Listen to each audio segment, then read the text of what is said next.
The Dodge Charger is more than just a car. It's a cultural icon. It's a name that has survived muscle car wars, oil crises, emissions crackdowns, and even complete extinction.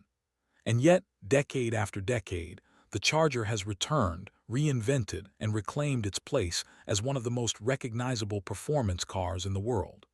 To understand the Dodge Charger is to take a trip through American automotive history itself. The story begins in 1966. Dodge was looking to grab a slice of the growing muscle car market, and they needed something to stand out against the Mustang, the Camaro, and the Pontiac GTO. The Charger was their answer. It was based on the Dodge Coronet, but designers gave it a completely new personality. A full-width grille with hidden headlights, a sweeping fastback roofline, and a futuristic interior with 4 bucket seats divided by a full-length console. It looked different. It felt different, and under the hood it had muscle. The most powerful option was the legendary 426 HEMI V8, delivering a staggering 425 horsepower. It was a bold move for Dodge, and while sales started slowly, the foundation for a legend was in place. Then came 1968. The second-generation Charger arrived, and it was an instant classic. This was the era of Coke bottle styling, and the Charger wore it better than anyone else. It had curves in all the right places, a more aggressive stance, and hidden headlights that made it look menacing on the street. The Charger RT package added performance parts and the option of a 440 Magnum or the HEMI. Suddenly, the Charger wasn't just another car. It was one of the most feared muscle cars in America. And then Dodge made racing history. In 1969, they unleashed the Charger Daytona, built to dominate NASCAR. It had an aerodynamic nose cone and a massive rear wing, features designed not for looks but for speed. On the track, it shattered records, becoming the first NASCAR car to break 200 miles per hour. On the street, it looked like nothing else. It was outrageous, impractical, and unforgettable. Today, the Daytona stands as one of the rarest and most collectible muscle cars of all time. In 1970, the Charger's styling was refined again, with a more aggressive grille and taillights. Dodge continued to offer high-performance engines, and the Charger was a star not just on the streets but also on the big screen. Movies and television, from Bullitt to the Dukes of Hazzard, cemented the Charger as a cultural icon. Everyone recognized that menacing silhouette, and everyone knew what it represented: speed, rebellion, and freedom. By 1971, the muscle car era was starting to change. New regulations, higher insurance costs, and the oil crisis were closing in.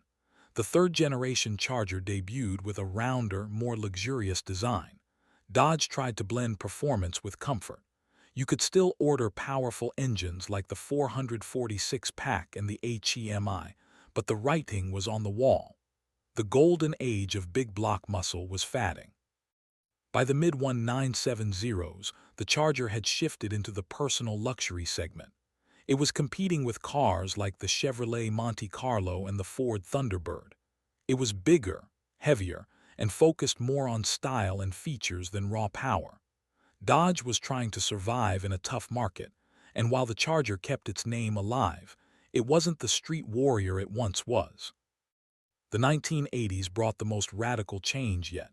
In 1982, Dodge revived the Charger name, but this time, it was attached to a completely different kind of car. The Charger became a front-wheel drive compact hatchback based on the Dodge Omni. To muscle car fans, this was shocking. The glory days of V8 rear-wheel drive Chargers seemed gone forever, but Dodge wasn't done experimenting.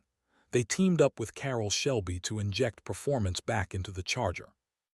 The Shelby Charger, and later the Shelby Charger GLHS, short for Goes Like Hell S'more, brought turbocharged fun to the lineup. These cars were light, quick, and affordable.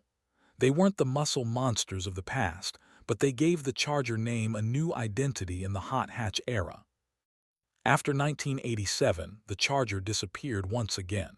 For almost 2 decades, the name was absent from Dodge's lineup, but the legend never died in the hearts of enthusiasts. People still remembered the late 1960s muscle cars. They still remembered the Daytona, and they were waiting for a comeback. That comeback finally arrived in 2006. Dodge revived the Charger, and once again it was a shock. This time the Charger was a four-door sedan. At first, purists were outraged. How could a Charger have four doors? But Dodge knew the market had changed. They knew that customers wanted practicality and performance. So they gave the new Charger bold, aggressive styling, muscular lines, and a range of powerful engines. From the base V6 to the SRT8 with its 6.1-liter HEMI V8, the Charger proved that a muscle sedan could work. And it worked very well. In 2011, Dodge redesigned the Charger again, making it sharper, sleeker, and more refined. They also pushed performance to a new level. The Charger SRT Hellcat arrived with a supercharged 6.2-liter HEMI producing over 700 horsepower. This was no longer just a family sedan. This was one of the most powerful sedans in the world, capable of outrunning supercars while carrying 4 passengers in comfort. Dodge didn't stop there. The Charger Hellcat Redeye pushed things even further, with nearly 800 horsepower on tap. These cars redefined what muscle could mean in the modern era. The Charger also became a favorite of law enforcement. Police departments across America adopted the Charger for its combination of speed, size, and durability. On highways and in cities, the Charger became a familiar sight with flashing lights on the roof, further embedding it in American culture. And now, the Charger is preparing for yet another transformation. Dodge has unveiled the Charger Daytona SRT concept, a vision of an all-electric muscle car. With futuristic styling, an innovative, fratsonic chambered exhaust system that produces sound to match its performance, and promises of blistering speed, the electric Charger is designed to carry the muscle car spirit into a new era.